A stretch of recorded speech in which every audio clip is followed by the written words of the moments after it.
Il le savait au fond. Il le sentait vibrer, ce sentiment diffus, presque imperceptible au début, qui se muait doucement en une dissonance lancinante. Une sorte de grésillement intérieur, un bruit de fond constant qui brouillait la clarté, qui ternissait la joie. Non pas une tristesse profonde, non pas un désespoir abyssal, mais quelque chose de plus insidieux, une absence de joie véritable, une existence vécue en demi-teinte, ponctuée d'obligations, de responsabilités, de ce qu'il devait faire, au détriment de ce qu'il voulait faire. Il voyait bien autour de lui ses sourires forcés, ses conversations convenues, ses démonstrations ostentatoires de bonheur. Il les comprenait, il y participait parfois lui-même par politesse, par conformisme, par peur d'être jugé. Mais au fond, il savait que ce n'était qu'une façade, un vernis fragile qui craquelait sous la pression du quotidien. La course effrénée après la performance, la validation constante par le regard des autres, la peur de l'échec, l'obsession de l'avenir. Autant d'obstacles qui se dressaient entre lui et une joie authentique, durable, inébranlable. Il avait tout, objectivement. Un travail stable, une famille aimante, un toit sur la tête. Il ne manquait de rien, matériellement parlant. Et pourtant, il ressentait ce vide, cette sensation que quelque chose d'essentiel lui échappait. Il se demandait souvent où était passée l'insouciance de l'enfance, l'enthousiasme débordant, la capacité à s'émerveiller devant les petites choses. Où était passé ce sentiment de plénitude, cette joie simple et pure qui irradiait autrefois de tout son être?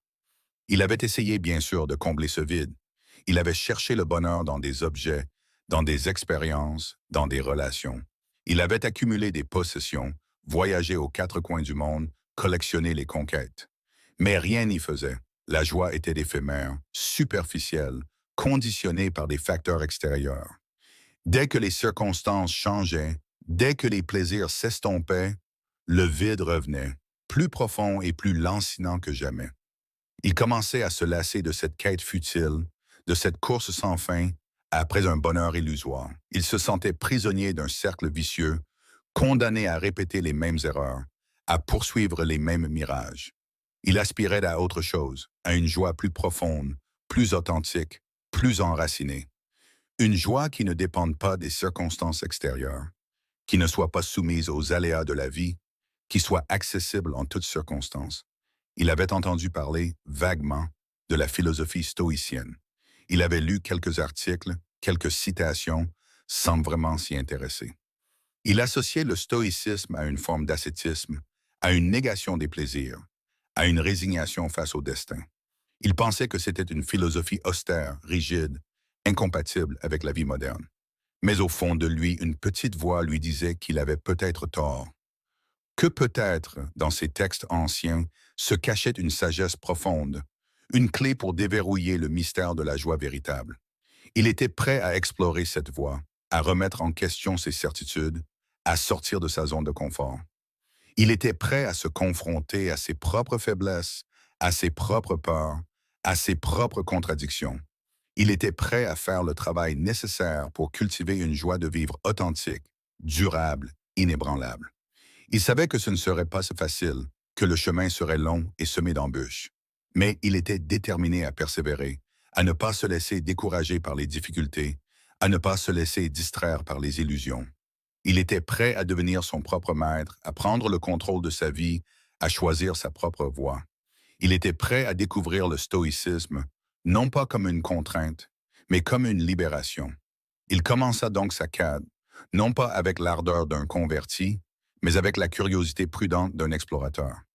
Il dévora les textes de Sénèque, d'Épictète, de Marc Aurèle, non pas comme des dogmes à suivre aveuglément, mais comme des conseils avisés à méditer et à adapter à sa propre situation. Il fut frappé par la modernité de ses pensées, par leur pertinence intemporelle, par leur capacité à éclairer les zones d'ombre de l'âme humaine. Il découvrit ainsi que le stoïcisme n'était pas une invitation à la tristesse ou à la résignation, mais une voie vers la sérénité et la joie. Une joie qui ne dépend pas des circonstances extérieures, mais qui jaillit de la source intérieure de la vertu. Une joie qui se nourrit de la sagesse, de la justice, du courage et de la tempérance. Une joie qui se manifeste dans l'acceptation de ce qui est, dans l'action juste, dans la maîtrise de soi. Qui plus est, il comprit que la clé de cette joie résidait dans la distinction entre ce qui dépend de nous et ce qui n'en dépend pas. Il ne pouvait pas contrôler les événements extérieurs, ce sont les actions des autres, les aléas de la vie, mais il pouvait contrôler ses propres pensées, ses propres émotions, ses propres actions. Il pouvait choisir sa propre attitude face à l'adversité. Il pouvait choisir de réagir avec calme, avec raison, avec courage. Or, considérez comment cela s'applique lorsque vous êtes confronté à une critique injuste. Votre premier réflexe est peut-être de vous défendre, de vous justifier, de vous mettre en colère. Mais le stoïcien, lui, se demande, est-ce que cette critique est fondée? Si oui, puis-je en tirer une leçon? Sinon, pourquoi me laisser affecter par des paroles vides de sens? Il choisit de ne pas se laisser emporter par ses émotions, de ne pas donner de pouvoir à celui qui cherche à le blesser. Il reste maître de lui-même, il conserve sa sérénité, il préserve sa joie. De même, face à un échec, il ne se laisse pas abattre par le découragement ou le regret.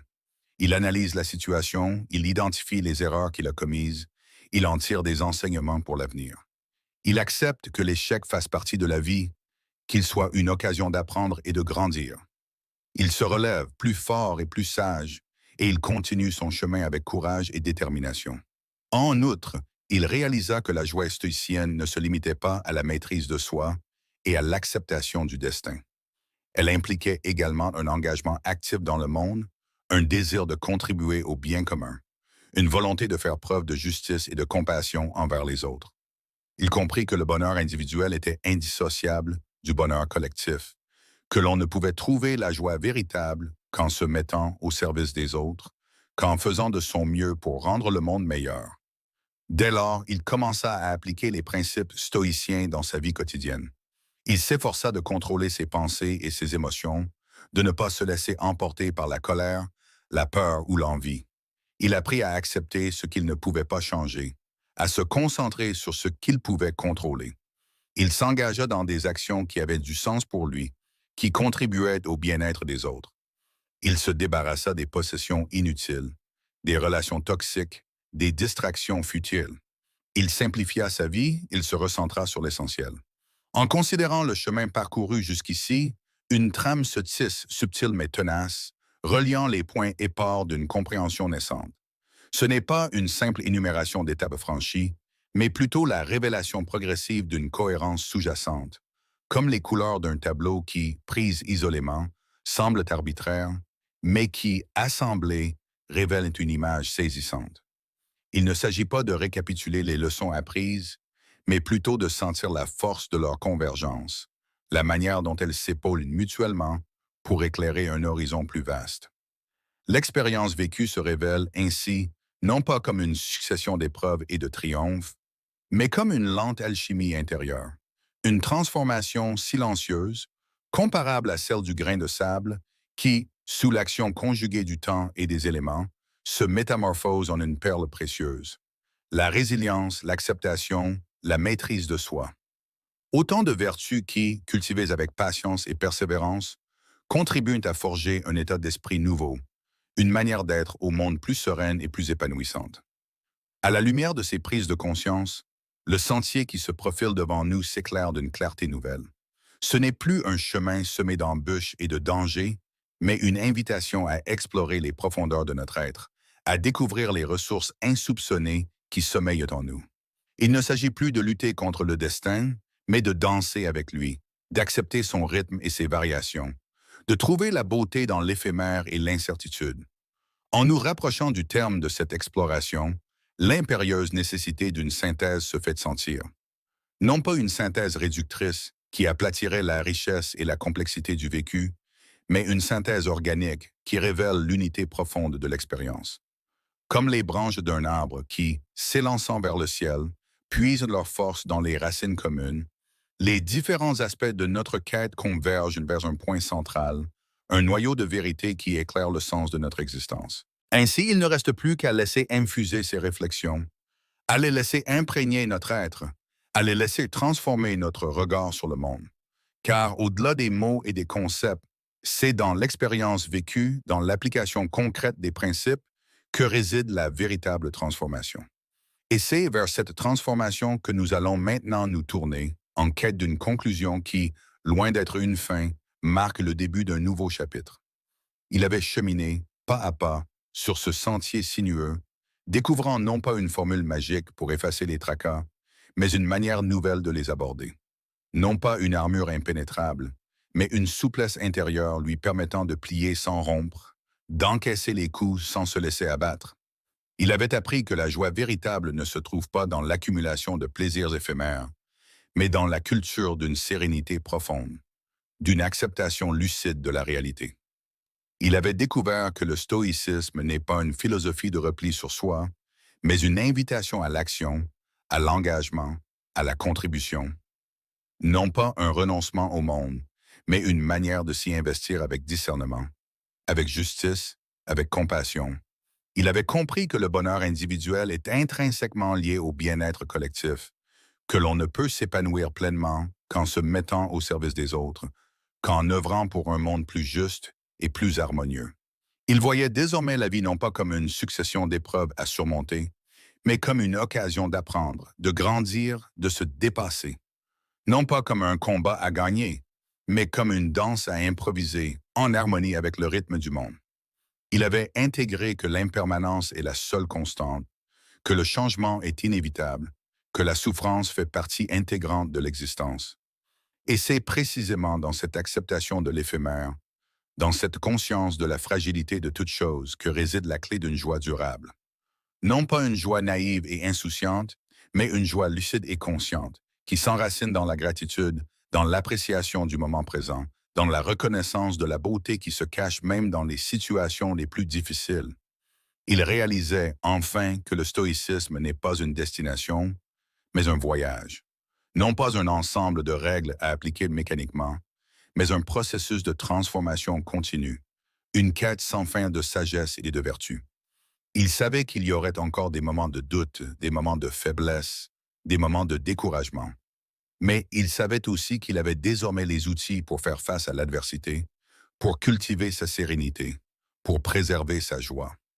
Il comprenait que la véritable pratique commence maintenant, dans l'application quotidienne de ses principes, dans l'attention constante à ses pensées et à ses actions, dans l'engagement sincère envers le bien commun. Il savait que le chemin serait long et exigeant, mais il était prêt à persévérer, à ne jamais cesser de s'améliorer, à ne jamais renoncer à sa quête de sagesse et de joie. Car au fond, il avait compris que la joie de vivre n'est pas un don, mais un art. Un art qui se cultive avec patience, avec persévérance, avec amour. Et c'est cet art qu'il s'engageait à maîtriser, jour après jour, pas après pas, en harmonie avec lui-même, avec les autres et avec le monde.